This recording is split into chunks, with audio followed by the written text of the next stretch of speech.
In today's video, I have a lighthouse next to an ocean shore. I created this GIF in Procreate and I'm very excited to share it with you. So sit back, get cozy, and let's get into today's video.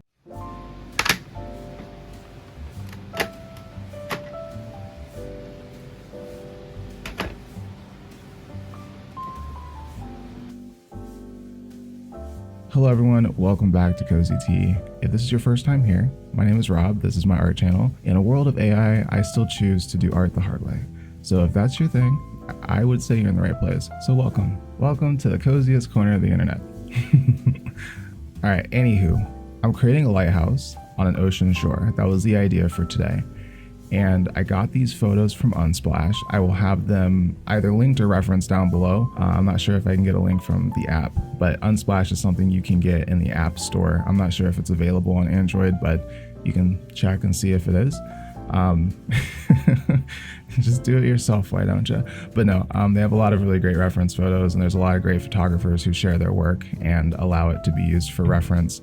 And I'm assuming also stock images maybe. So check it out. Not sponsored, but highly recommend. One thing I'm trying to do with my art is create more of a foundation. I have a tendency to start from the outside and go in, or just kind of start from where I am the most comfortable and then struggle as I build on top of that.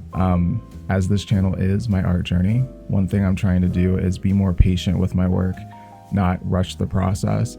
I just moved into a new apartment, which is why I haven't posted in a while, and I was feeling kind of guilty about that, but you know, it's all a part of the process. There's no point in starting if I'm not ready. And a part of this is setting myself up for success, not rushing through it to set up failure. So the main focus was not just to create, you know, a GIF and Procreate like I normally do, but also to practice shapes and working on squares and triangles and rectangles and actually forming something around that to have a little bit more control over the positioning of how I want things. I spent a lot of time, even off camera, working on the ground part of this illustration. I would say that alone probably took me 7 or 8 hours. A lot of it was trial and error, but I really wanted to try to create as much depth as I could, and we'll get into that later on in the video where I really start adding some of that shading. But it was much easier after doing the shapes. So when I hear, you know, the fundamentals matter, as boring as that can be sometimes, you just want to get into it and go. There's a reason that certain people are just so good at something, and that's because there is a process. And if you don't follow the process, you get processed in a bad way. So that's kind of what I've been learning. One of the things that I've come to realize is I work backwards. So I kind of start at the deep end and then I go all the way to the shallow end, as opposed to allowing myself the privilege of kind of seeing the bottom and understanding, okay, this is what I'm standing on. Now I can go into deeper waters where things are a little less clear. Maybe not the best analogy considering recent happenings, but you get the point. So here I catch myself about halfway through, once again working backwards. So I stop shading. I add flat color to the background to make it easier to shade, because sometimes if you're just shading on the canvas background, it can be kind of hard to see if the color is different. So I go with a brown so I can add more browns on top. And one problem that I know I have in creating art is a lack of structure. Sometimes I go a little bit too loose, and it's kind of a way of being free will to add, you know, a creative, sketchy detail to things. But as I was adding all of these lines to the cliffside, it just got really messy. And as I started adding darker shading, it was just looking way too black. This is one of those times where I realized you can be way too loose with your art.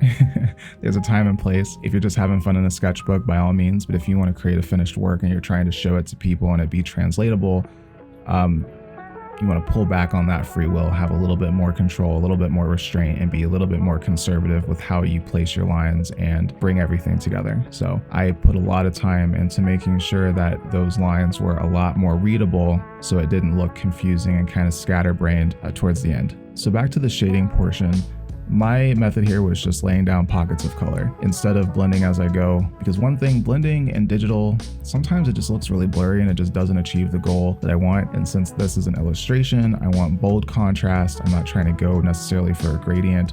So this is where the light is, this is where it isn't, and some kind of in between, but I wanted pockets of color. So I just layer those on top of each other as I go with very minimal blending, if any.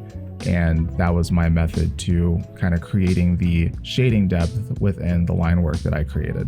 So I go in and out of this part of the drawing multiple times as we continue here, but I just wanted to lay all that out here where most of that footage is, so it makes sense. And then when it shows up later, that's what's happening. Another thing that I know is an issue of mine is my buildings can kind of look a little too cookie cutter. I think I would be amazing at creating clip art. I am trying to work on that. This is where I took the shapes a little too seriously and I didn't add the looseness that I did to the rocks. So if I kind of soften up those hard edges of the home, it can kind of make it look a little bit more cozy. That's something I would change looking back at this footage now. But nonetheless, the color palette, you got your cozy tea colors, you've got your simplicity, and they're there. They exist, and you know, that's enough for me. For the lighthouse itself, I decided to go simple, and originally I was going to have this be much more dark and moody. I was going to have maybe like a thunderstorm thing going on, but you know, we live in a cloudy world and I just wanted to add more sunshine. Since the focus in this is going to be what's moving, keeping the lighthouse simple is really the best way to go about this. It'll keep the focus on the moving elements and not distract from the other things that I want people to see, or I want you to see because you're watching this. And it also detracts from extra noise in the image. So sometimes less is more, and that's the goal with trying to simplify my process. For the animation part, I simplified once again my process to make this a little bit less stressful and to streamline my ability to get this done. So I only recorded parts that I thought were the most important. For the shoreline, I added just a white squiggle basically, but that's to represent the foam part of the water that's coming upon shore. And the goal here was not to make it look like a blanket that was being pushed on top of shore and then pulled back. Kind of want to add some waviness to it to kind of give it that looseness, like the water's kind of rolling through the stuff on the shore and then coming back down. This is a very hard thing to achieve. I'm happy with what I was able to do, but if I could add more to it, there's a lot more I would definitely add to it.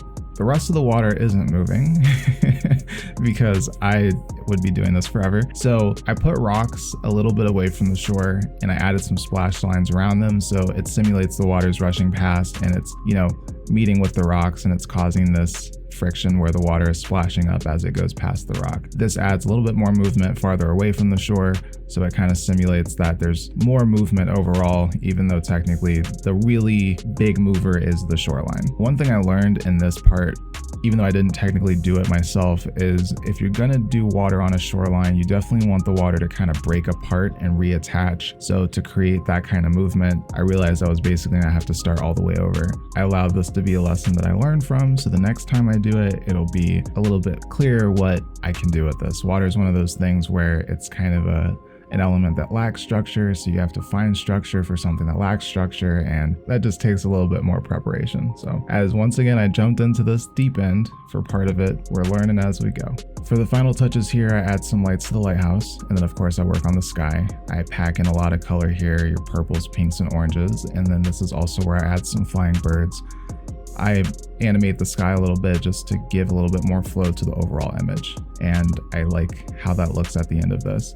So while there is a lot of room for improvement overall, I'm happy with the color palette and I'm excited to have learned the lessons that I've learned as I went through this process. So with all of that said, here is the final animation. I hope you enjoy it. Thank you so much for watching. I'll see you guys next time. Stay cozy.